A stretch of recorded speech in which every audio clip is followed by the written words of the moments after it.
Hello everyone, it's Paola. So I am back and I am doing a video that I've actually gotten some requests for. Certain things that I'm going to put in this video I've gotten requests for, and so I was like, how can I make what people are saying into like a bigger video? That's something that can help a lot of people, something cool, kind of fun, tutorial based. And I decided to create a video for you that is basically how to present your work in the best way possible. So how to make your portfolio the best that it can be. So let's get into it because I know y'all are interested. Okay, let me give you some tips about presenting your work in the best way possible, presenting your portfolio. So my portfolio is digital. I also have a print version. I need to rework it, but digital portfolio is honestly the best thing that you can have. Having a website and showing your work on there, showcasing your work, it's really professional and it looks really good. So honestly, I guess my first tip is get a website. So presenting your work can seem slightly intimidating, and I understand why. You do not have to be the perfect photographer or perfect designer to be able to put something like this together. There are literal simple steps that you can do for this. So yes, photography is one of those things, and that is an unfortunate thing or a fortunate thing depending on how much you like photography. So it's good to have a really good quality image for your work if that's something that you actually need to do, if it's a printed piece or a sculpture or anything that's even outside of the digital realm, like you're going to have to photograph it. So just make sure that it's high quality and preferably in front of a white background.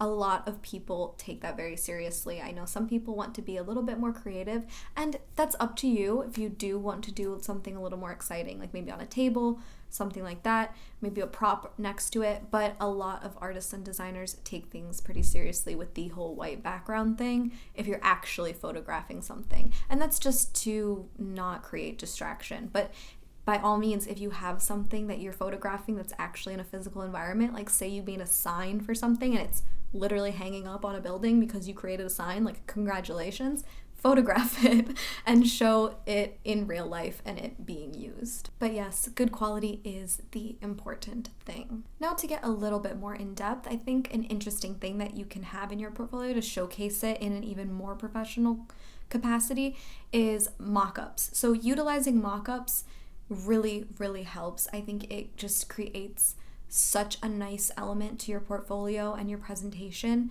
that just amplifies your portfolio and brings it up to the next level. So what's a mockup, you might be thinking? Maybe you've never heard of it, or maybe you have seen it and you just didn't know what it was called.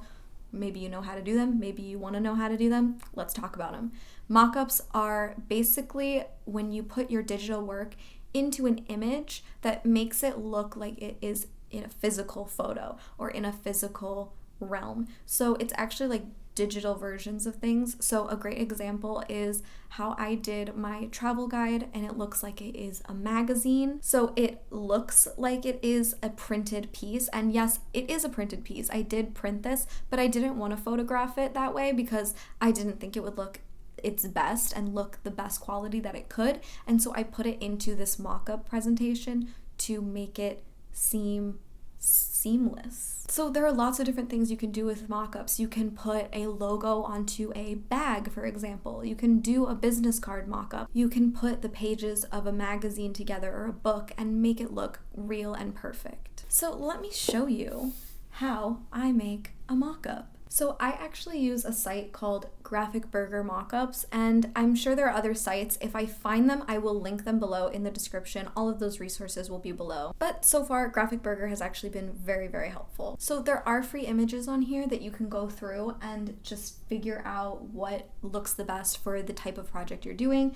And you can also search like iPhone if you want to put an app together and do a mock-up of an app, or you can search laptop, or you can search t-shirt, or you can search business card. There's so many options on Graphic Burger and it's amazing. And I can't believe I have to say this, but I'm not sponsored by them or anything. I'm just sharing what actually helps. So once you find what you want, you can download it, and it actually downloads as a zip file with images and also a Photoshop file, and that's where you actually will create your mock-up. Okay, so once you have your project open, it will usually have the fake photo in there, but mine's already in there just because I was working with it before and I've saved it. So basically, you can see there are all these little parts and layers into the Photoshop file, and this is where you can start editing things. So if I double click on like the background, I can change the background color to whatever I want. So if I want it white, it can be white. And the mockups are really self-explanatory. They usually say in parentheses like your photo goes here. And so this is where I have put in everything. So all you have to do is double click, and then you can put in your image. So if you're doing a book, you can do half an image, even a screenshot or a PNG or the JPEG, whatever you've saved as your image, and then drag that into here and just sort of move it around until you feel like it matches up. And then all you have to do is hit save or Command S if you like keyboard shortcuts, and then it will be actually on to the mockup.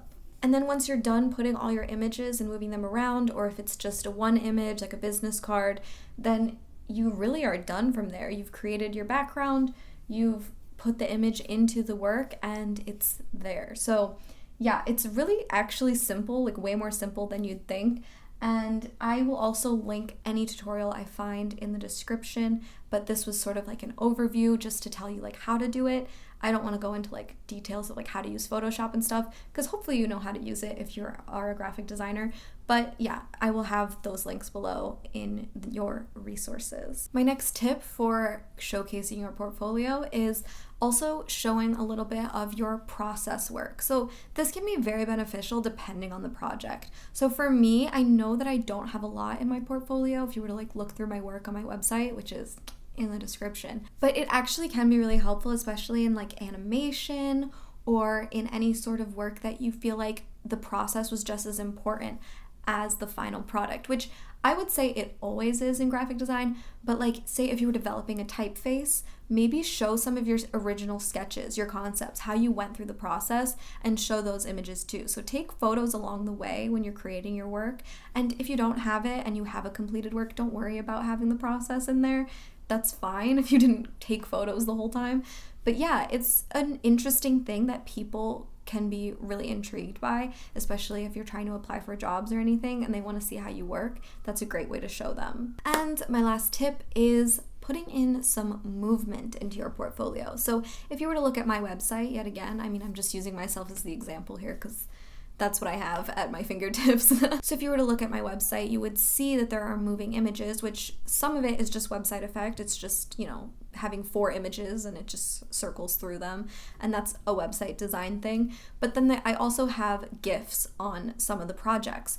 So GIFs are really cool and a cool way to use like a weird internet meme thing into your work to make it look more professional. It's very fun. So I've done that with a website page that I did. So like I just had like the landing page and I just like scrolled through it and turned that into a GIF. And then I also did that with a type-based project just to make it more exciting and make it pop more. And I think it really does. So if you also don't know how to make a GIF, those will be linked in the description, any resources I find for you. But everyone makes them differently. They're so easy to make though. Like I usually make them like with movies. So like if it's like a video, then I just compress that down into like 6 frames and then put it into Photoshop and create the GIF. And that might sound complicated, but I'm going to have that linked below. I don't want to show you the exact process of creating a GIF because I think everyone does it different and it's pretty simple. But yeah, just adding that movement into your portfolio just adds something special, I think, and really makes everything just stand out that you want to stand out. I'm sorry I'm not good at tutorials. I just like to share information and have people figure out what works best for them, because I know that what works best for me doesn't work best for everyone. So hopefully I can share some resources and sort of be the conduit for this. Is that the right word? Am I an idiot? I don't know. But yes, I just want to share all the information I have in the best way possible. So hopefully you did enjoy this video and it gave you some ideas on what to do with your portfolio and showcasing your work in general. So yeah, hopefully you liked this video. If you did, please give it a thumbs up. Also subscribe if you haven't and ring the bell because I have my freelance series going on and it's really fun. You want to be updated when I upload those. And I also want to know what you want to see next in videos, like in all of these videos. Like, do you want more tutorial things? I feel like I'm just not good at going through things step by step, or that it could be boring. I don't know. Let me know what you guys think in the comments. Let's talk about it. And I will see you in my next video. Follow me on Instagram at Paola Kassa, link in the description. See ya. But yes, good quality is... Ow, I just pulled my hair.